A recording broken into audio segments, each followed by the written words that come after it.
naapektuhan sa comments, no? Tangina mo, Manda Baliw, Bisaya ako, gago ka. Tangina! Ang lakas mo damay. Tangina! Tangina!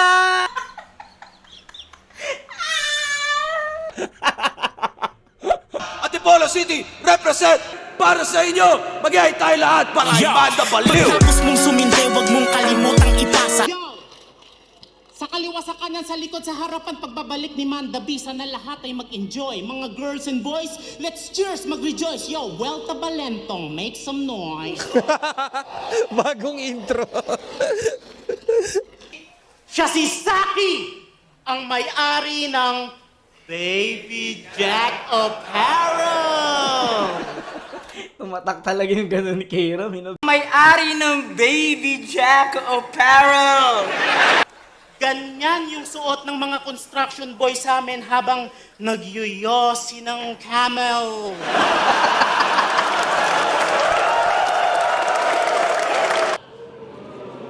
Nagpapatawa ka din pero di tayo pareho. Jokes ko diretso. Habang jokes neto, dami pang paligoy-ligoy no? Idadaan pa sa mahabang kwento. Hindi straight to the point, parang nagkatitigan si Jonas at Jan Leo. Wala nang argumento, ako ang mas perpekto. Putang ina mo, ang pangit ng asawa mo. Ayun. Tamang video okay pa, lakas tama oh. Oh.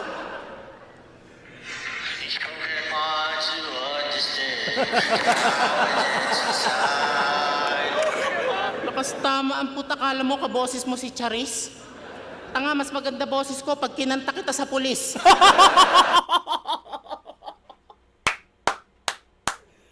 Mas maganda boses ko pag kinanta kita sa pulis. Tangina, simple lang pero ang ganda po. Ang lakas. Ang lakas nun! Ang lakas nun! Tangina. Pero ang hype ka lang ngayon, hype ka. Pero di ibig sabihin like ka na din. Hindi ka worthy like a diamond, dapat talent mo like a gem. Huwag ka masyadong masold sa papuri. Utu-utu ka pa man din. Yung mga taong yan, karamihan, mga siraulo men. May nasasabi pa rin matapos mong pasayahin. Dati, favorite din ako. Ngayon, meron nang nagagalit. Huwag kang mag-alala, magkaka-haters ka rin pare. Siguro 3 battle pa, kukupaling ka na rin sa comment. At kayo naman, Di ba? Sinabi ko na to nung nakaraan nung nire-review ko yung laban nila ni Van. Si Manda Baliw naapektuhan sa comments, no? Dinadamdam niya yung comments. ayon sa history, ang mga taga-Lapu-Lapu ang unang mga Bisayang traidor. Kasi gusto lang naman makipagkaibigan, pero pinatay at ninakawan niyo si Magellan. Gusto lang naman niyang umiskor. Kaya pagtingin namin sa inyo is small. Patulong, kargador, utusan, tindero, tigahalo ng simento, bato-bato, mga mukhang boksingero. Sakit magsalita. Tangina mo, Manda Baliw, Bisaya ako, gago ka. Tangina. Talagang inatake niya yung ano, no? Ang gulo na yun, no? Tinitira pa pagpa-family feud ko. At least ako merong TV guesting. Malay mo, soon, kunin na kayo ni Poison 13. Kahit pamali-mali yung sagot ko doon, marami pa rin akong tamang sagot doon, dude. At yung idol mo ngang undefeated na si Mot, tinalo ko sa Family Feud. Tangina, rebat yun ah. At yung idol mong undefeated na si Mot, tinalo ko sa family. Galing. Galing yung rebat na yun. Sagot ko, yo! Ito pala si Boy Kalkal Facebook, tila manyak sa gilid, tamang silip. Nagtatampo siya kasi sa FB, hindi ko siya inaccept. Wala ka atang isip. Ayaw kitang maging friend. Ew. Kahit sa kalsada, wala kang makikitang magkaibigang baliw. Magkakaaway yan, tanga. Oo nga, no? Oo nga. Madalas makikita mo yung baliw mag-isa lang. Kasi parang ang kaibigan niya lang yung sarili niya. Yung parang yun yung kausap niya mag-isa. Another Bisaya in the city. Mapapahiya kayo sa amin, tol. Tang ina nyo, mga Bisakol, ginagawa nyong suntukan yung simpleng basketball.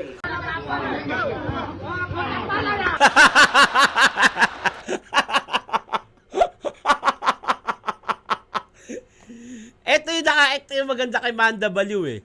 Napakasimple lang kung bumitaw pati yung rhyming pero effective eh. At katumbas yung ginagawa ni Manda Baliw, katumbas sa akin yan kung gaano ka kahirap mag-isip ng technical na sulat. Kasi katumbas ng technical yung ganito kalakas na jokes. Dolox pumerma, di marunong tumerno, geng geng. Dapat sa mga katulad yung Bisaya, di na pinapapasok sa SM. Ignorant. Tangina! Bakit? Hindi pinapapasok sa SM ang puta. Adik na crisis. Ginawa mo siyang biro, dun mo siya binigo, kaya sana kayanin mo pag siya naman ang nagbiro. Sana parusahan ka ng Diyos sa mga talkshit na sinabi mo. Sana isang araw, bigla na lang lumabas sa bibig mo yung tae mo. Magkaroon ng titi yung ate mo. Kainin ng pusa kalapati nyo. Magkasakit ka or maging imbalido kasi panayang gamit mo sa Diyos na parang si Rapido. Dinamay na naman. Ang lakas mo damay. Kanina si John Leo nananahimik eh. Ngayon, kay Rapido na punta yung ligaw na bala. Sa pagtatabingi ng tugma, dapat ikaw ay mag-regret. Ang hindi pagtugma, doon siya magaling, pero di mo pa napansin, gawain niya ni OG1.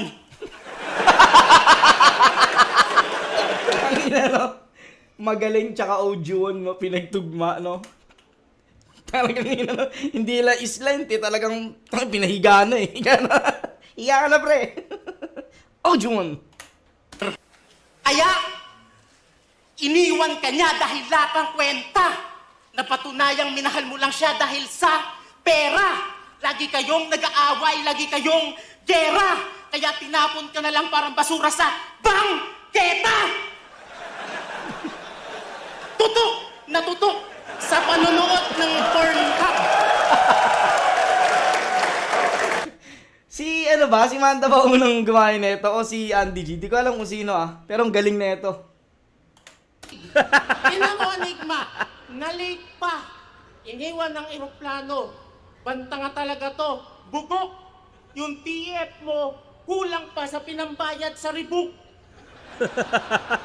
Tumambay pa kasi sa parking lot. Tangina, napaka-bobo. Akala niya siguro, pag aalis na, tatawagin siya ng piloto. Tangina! Tangina! Akala niya yata pag aalis na tatawagin mo siya ng piloto. Grabe yun. Galit ka sa nag-wordplay ng Nadine Lustre. Aking napansin. Nagsimula ba yon nung narinig mo yung angel na naluklok sa scene? Eh, madali lang yung intindihin kasi yun ay mga actress na si Catherine. Si Catherine. Babalaan kita, puro ka paninita. Bakit dalhin ka niyan sa panganiban na parang Angelica?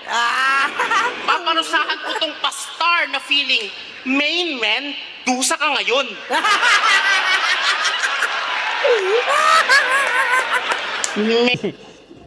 Napanood ko yung 44 bars mo. Ang galing din. Malay mo, kunin ka ni Glock 9, magkasintada ng dingding. Mga laban mo, di naman entertaining, lalo yung style mong pananakit. Pupunutan kita, di ko napupuhayin niya. Simulan mo nang tumakbo pag narinig mo na yung aking chik, fucking gun. Pag inabot ka nito, you're fucking gone.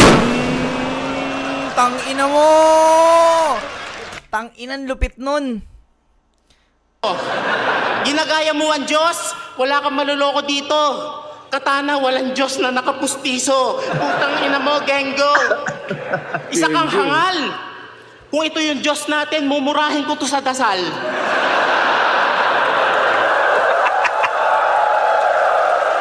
Oo nga. Lakas nga yung so far. Ano ba? Decent yung round 1 ni Manda. Ang dami niyang nakakatawang banat dito. Hindi ko makakalimutan tong ano na to eh, tong battle na to eh. Putak, tawa ako ng tawa dito po, kinikilit to eh. Katana, katangahan. Ang maglagay ng sandata sa ngalan, only stupid will do that. Walang matala sa'yo. Yung bigote mo lang na malaalambre yung nakakasugat. Okay. Halatang bihira maligo ah. Inamoy ka! Halatang bihira maligo to ah. Oh, sheesh. Medyo malansa tong spada. Swordfish. Takina, sunod-sunod yung jokes ni Manda rito. Grabe yun. At talagang kinaagat ng tao. Ang lakas nun. Itong bulol sa R. Itong bulol sa R. Teka lang.